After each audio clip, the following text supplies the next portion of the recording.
Hello friend, আসসালামু আলাইকুম।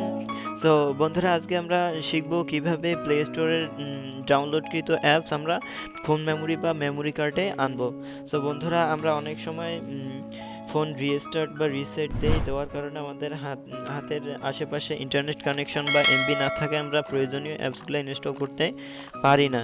So বন্ধুরা, এই পদ্ধতি অবলম্বন করে আমরা যদি ফোনের ব্যাকআপ অ্যাপসগুলো ব্যাকআপ করে মেমোরিতে নেই, তাহলে আমরা অনেক সুবিধা গ্রহণ করতে পারি। সো বন্ধুরা, এটির কারণে আমাদের একটি অ্যাপস প্রয়োজন হবে, সেটি হচ্ছে অ্যাপ ব্যাকআপ অ্যান্ড রিস্টোর। এই অ্যাপসটির লিঙ্ক আমি ডেসক্রিপশন বক্সে দিয়ে দেবো, ওখান থেকে ডাউনলোড করে নিতে পারেন। সো বন্ধুরা, আপনাদের সুবিধার্থে আমি একটা ডাউনলোড করে দেখতেছি। এই স্ক্রিন রেকর্ডার, এটাই ডাউনলোড দিই।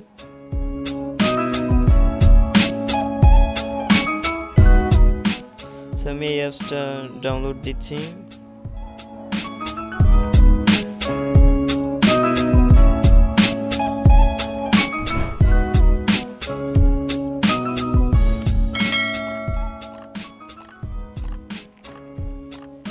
বন্ধুরা দেখেন, ডাউনলোডিং কমপ্লিট, আপনাদের সামনে ডাউনলোড দিলাম।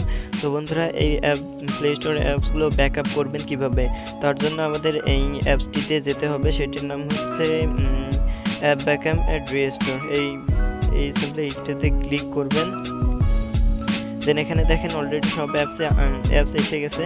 তো আমাদের যে অ্যাপসটি ব্যাকআপ করবো সেটি দেখেন সিলেক্ট অপশন আছে সাইটে, এইটাতে ক্লিক করবো। তো দেখেন এখানে ব্যাকআপ নামে নিচে দেখেন একটা ব্যাকআপ নামে অপশন আছে, আরেকটা আছে গুগল ড্রাইভ। তো চাইলে এখানে আপনি গুগল ড্রাইভে নিয়ে রাখতে পারেন। তো ব্যাকআপ করে ফোন মেমোরি বা মেমোরিতেও রাখতে পারেন। সো আমরা ব্যাকআপ করতেছি, তো এখানে ক্লিক করবেন। দেন এখানে প্রসেসিং চলতেছে।